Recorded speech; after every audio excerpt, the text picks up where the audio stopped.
So let's say our next question, we have to consider a 100 Mbps link between an Earth station and a satellite at an altitude of 2100 kilometers. The signal propagates at a speed of 3 into 10 raised to the power 8 meters per second.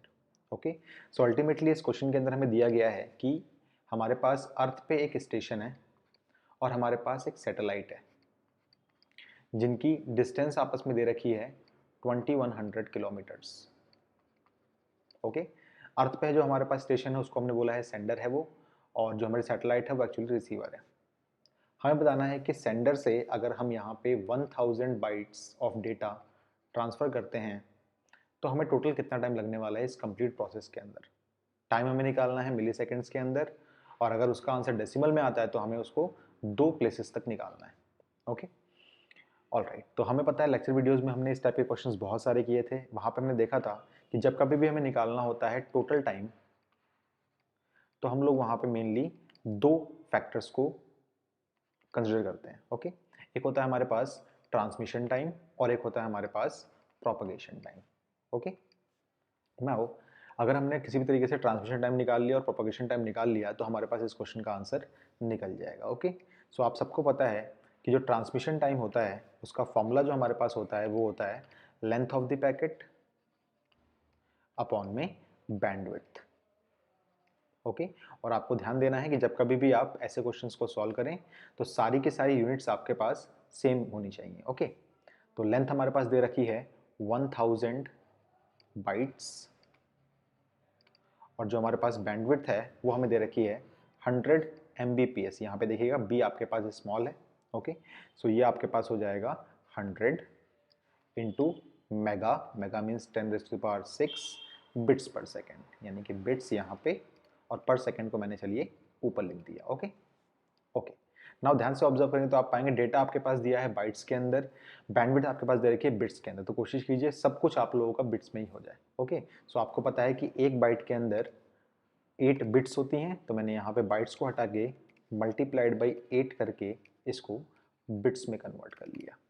Alright, now bits से bits cancel out हो जाएगा और पूरा का पूरा answer आपके पास seconds में आएगा. ओके, सो ये आपके पास अल्टीमेटली आपको दे देगा 8 अपॉन में 10⁵ सेकेंड्स. ओके, हम लोगों को आंसर निकालना है मिली सेकेंड्स के अंदर, तो क्यों ना मैं यहीं पे इस पूरे सवाल को मिली सेकेंड्स में भी कन्वर्ट कर लेता हूँ. ओके, तो आपको पता है मिली सेकेंड्स में कन्वर्ट करने के लिए आपको करना पड़ेगा यहाँ पे 10⁻³ और 10⁻³ से मल्टीप्लाई डिवाइड करना पड़ेगा. ओके, नाउ ये आपका बन जाएगा कंप्लीट फैक्टर 8 अपॉन में 10² और यहाँ होगा इनटू में 10⁻³ जिसको आप बोल सकते हैं अल्टीमेटली 0.08 मिली सेकेंड्स. ऑलराइट, नाउ नेक्स्ट चीज़ हमें निकालनी है प्रोपगेशन टाइम. तो चलिए प्रोपगेशन टाइम भी निकाल लेते हैं हम लोग. हम सबको पता है कि प्रोपगेशन टाइम का जो फॉर्मूला हमारे पास होता है वो होता है डिस्टेंस अपॉन में वेलोसिटी या फिर स्पीड. ओके, डिस्टेंस है हमारे पास 2100 किलोमीटर्स और जो हमारे पास स्पीड दे रखी है सिग्नल की वो दे रखी है 3 इंटू में 10⁻⁸ मीटर्स पर सेकेंड. मैंने सेकेंड्स को ऊपर लिख दिया. ओके, नाउ अगेन देखिए आपके पास जो डिस्टेंस दिया है वो दिया है किलोमीटर्स के अंदर, स्पीड आपके पास दे रखी है मीटर्स पर सेकेंड के अंदर. तो आपको कन्वर्ट क्या करना पड़ेगा, आपको कन्वर्ट किलोमीटर्स को भी मीटर्स में करना पड़ेगा. तो आपको पता है 1 किलोमीटर के अंदर आपके पास 1000 मीटर्स होते हैं, तो ये हो जाएगा 10⁻³ मीटर्स. नाउ मीटर से मीटर हो जाएगा कैंसिल आउट, आपके पास जो आंसर आएगा वो आएगा सेकेंड्स के अंदर. सो ये अल्टीमेटली हो जाएगा आपके पास, मैं यहाँ कटअप करता हूँ चीज़ों को. सो ये हो जाएगा आपके पास 700 and then this will become 5. We will get 700 upon 10⁵ seconds. आपको आंसर चाहिए मिली सेकेंड्स के अंदर, तो मैं इसको कन्वर्ट कर लेता हूँ मिली सेकेंड्स के अंदर. इसके लिए आपको मल्टीप्लाई और डिवाइड करना पड़ेगा 10⁻³ से.